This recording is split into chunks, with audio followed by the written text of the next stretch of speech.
we are going to discuss about electronic configuration. So, what is electronic configuration? Electronic configuration means distribution of electrons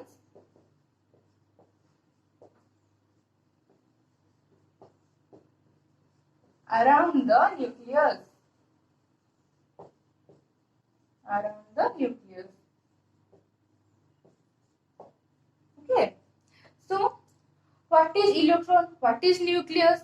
So, before discussing about electronic configuration, first of all, we have to know what is an atom, what is an element, what is electron, what is proton, what is nucleus, etc. So, first discuss about what is an atom.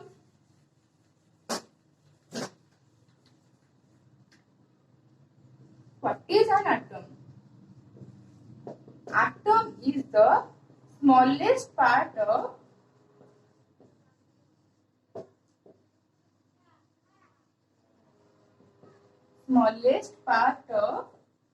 everything.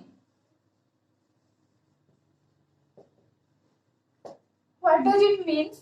By taking an example, you will easily understand what is an atom. Suppose you will take a piece of paper. Suppose here is the piece of paper, and with a scissor you will cut it into small pieces. Suppose these are the small pieces which are cutting through a scissor. After some time you will see that a stage will come where scissor will not able to cut the paper piece into further smaller pieces. That time, after some time, that piece of paper will reach at its minimum level.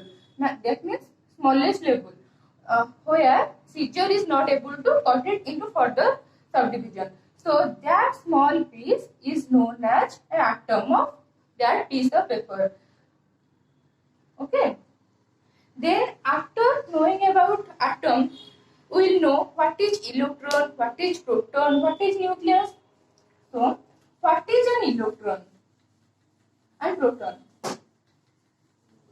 Electron and proton are the subatomic particles. Electrons and protons are the subatomic particles.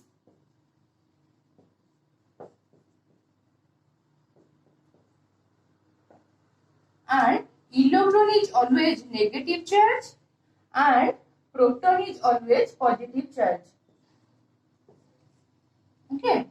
And one thing, in an atom or element, the atomic number is equal to presence of proton in that element.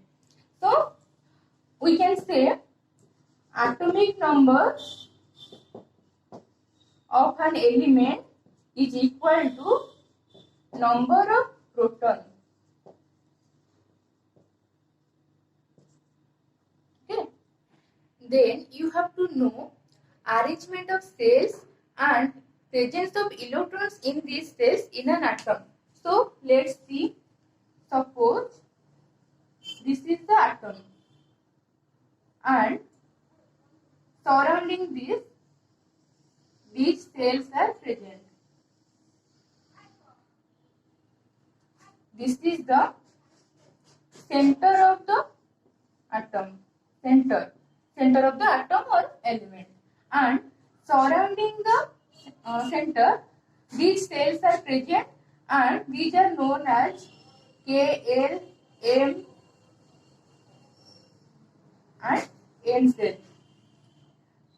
The cell number, we can say this is the first cell, this is the second cell, this is the third cell, this is the fourth cell. And the cell which is very closer to the center is known as the first cell, and after that which is present around the first cell is known as second cell, and next one is third cell, and next one is fourth cell. So this is the arrangement of cells surrounding the nucleus, center of the atom, and the electrons which are present in these cells are known as the cell's electrons. And one thing, each cell has a capacity to bear some number of electrons. That means first cell has capacity to contain 2 electrons only. If another 1 electron we have to supply, then that electron will enter in the second cell. So how we will able to know the first cell contain 2 electron, second cell contain how much number of electron? So for that we have to apply a rule or formula, that is 2n square. Okay, what is n? N is the principal quantum number or number of cells.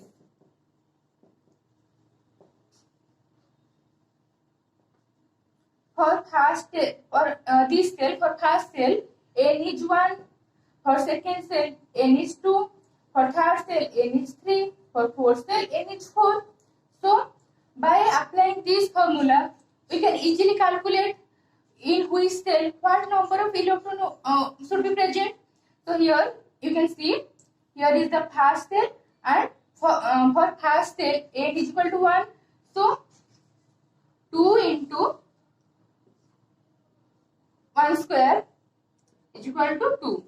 So by this formula we will able to know first cell contain only 2 electrons. Like that, by putting 2 into for second cell n is equal to 2, so 2 into 2 square is equal to 8 electrons. That means in the second cell 8 electrons should be present. So by using this formula we can easily calculate the number of electrons present in the cell.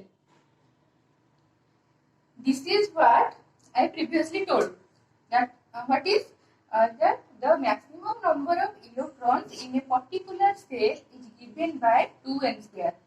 Here is the atom, it is known as center, it is known as nucleus, and surrounding the atom it is the first cell, it is the second cell, it is the third cell, and it is the fourth cell.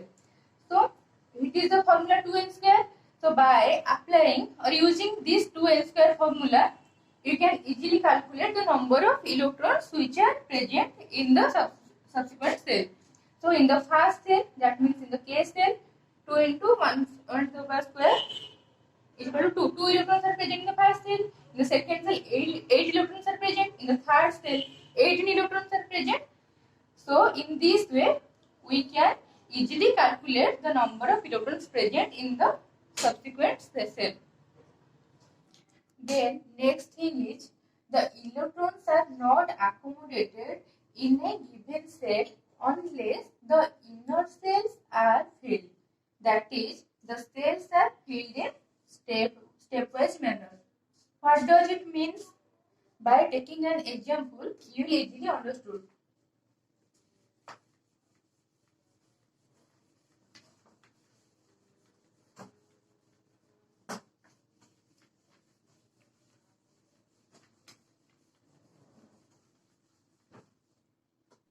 Suppose an element is there, and this is the first cell, this is the second cell, this is the third cell.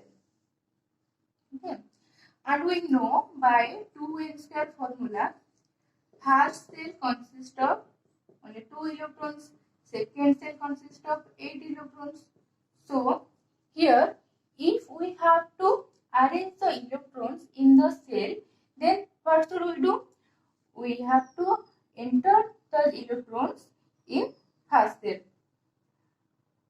Until the first cell is not filled up, we cannot move to the second cell. So by taking an example, we will easily understand it. Suppose we know atomic number of lithium is 3. Example, atomic number of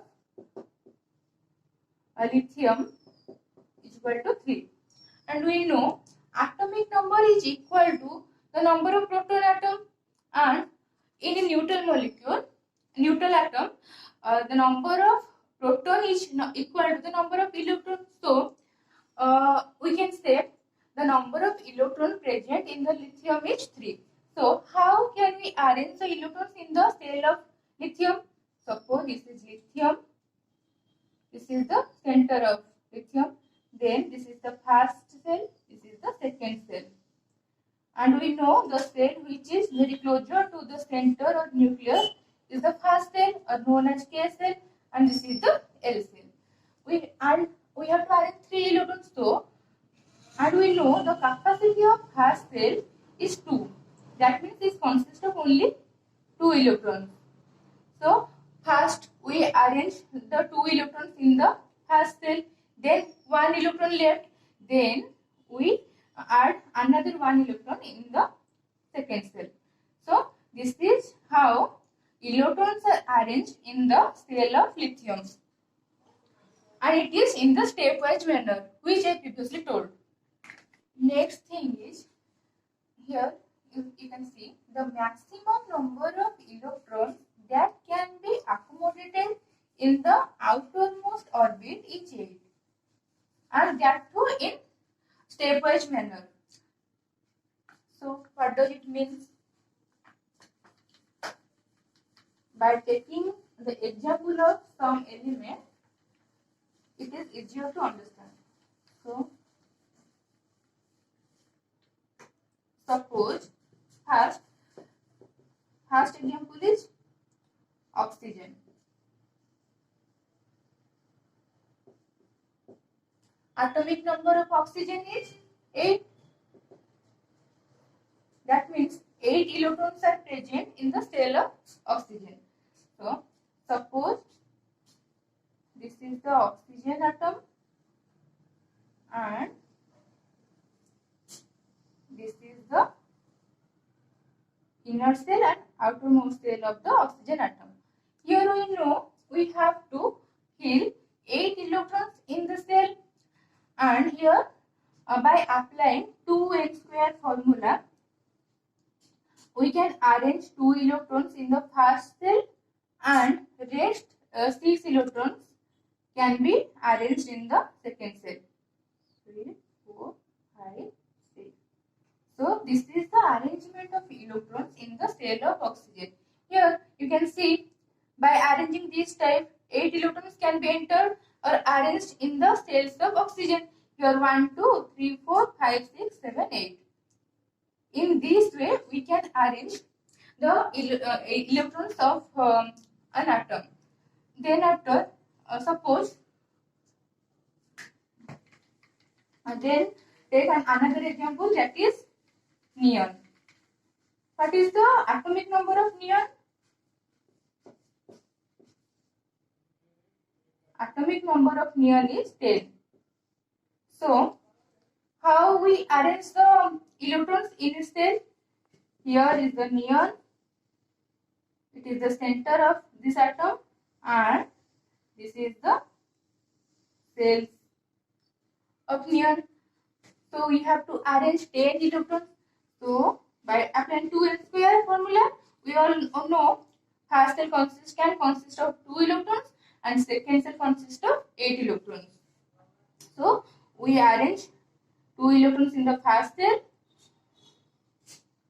and rest 8 electrons in the second cell.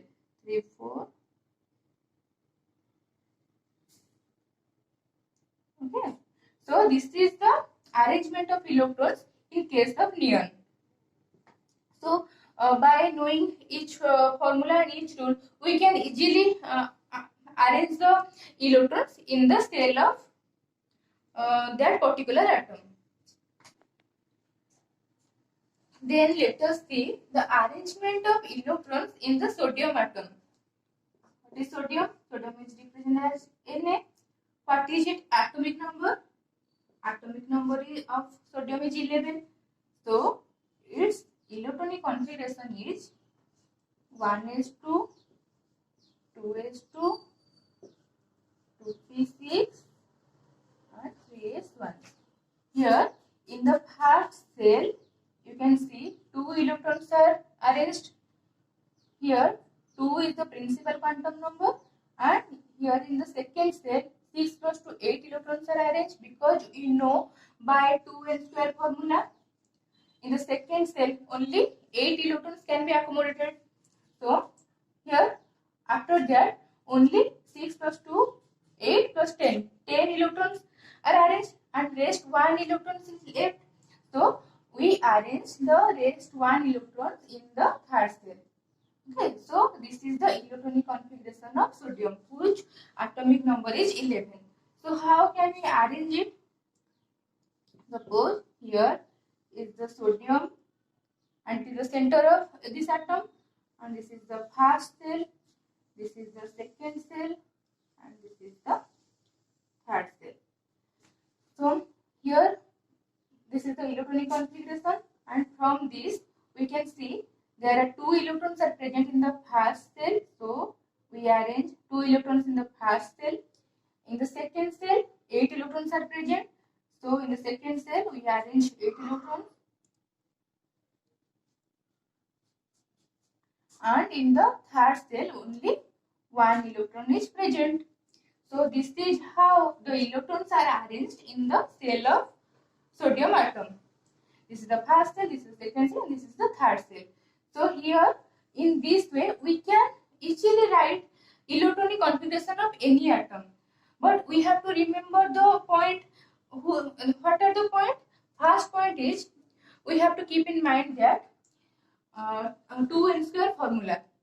By using this formula, you can easily know how much number of electrons are present in a cell. And by using this formula, I previously told what? In the first cell 2 electrons are present, in the second cell 8 electrons are present, in the third cell 18 electrons can be present. But another rule is outermost orbit cannot accommodate more than 8 electrons. So in that case we have to arrange 8 electrons in the valence cell. That means it is the outermost cell, and rest electron in the next cell. So for doing electronic configuration we have to know one thing. What is S, P, what is D and A. So we know surrounding the nucleus there are some cells are present, and soft cells are present in those cells, and some orbits are present in each subcells. So what are the cells, subcells and orbit? How can we define the number of orbit which are present in the subcell? How can we define the number of subcells which are present in the cell?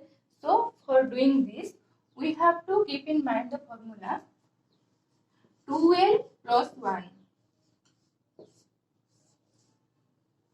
So by using this formula, you can easily define the number of subcells.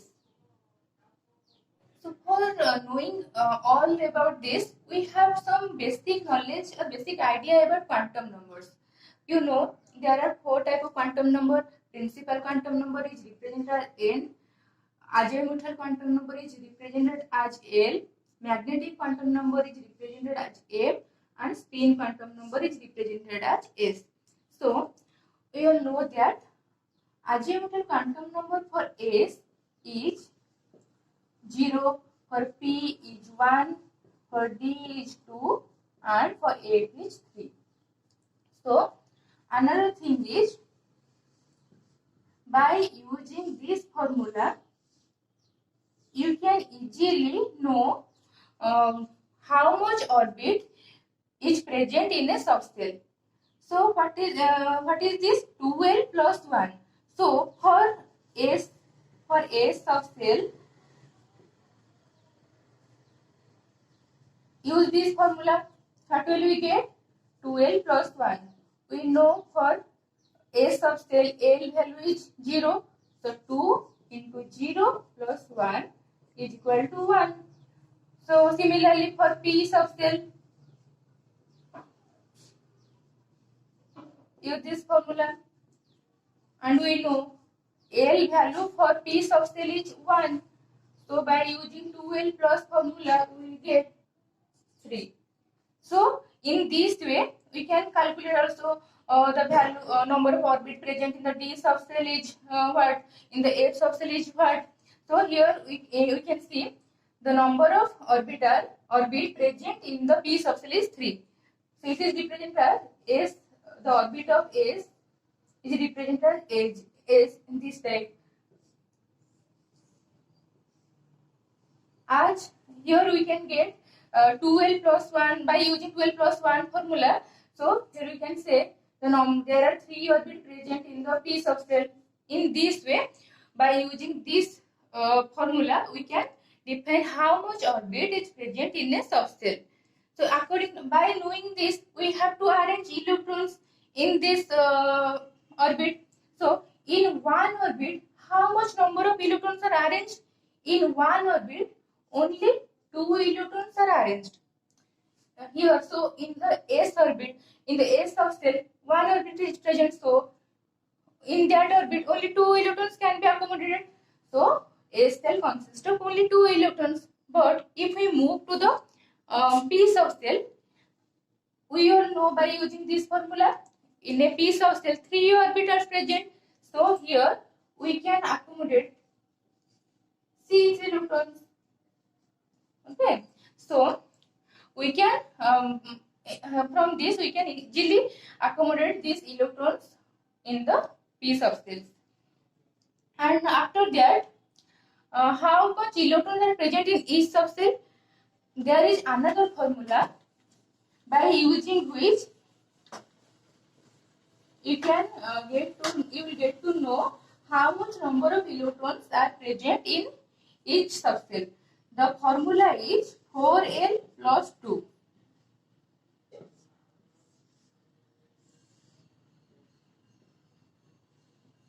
So for a subcell,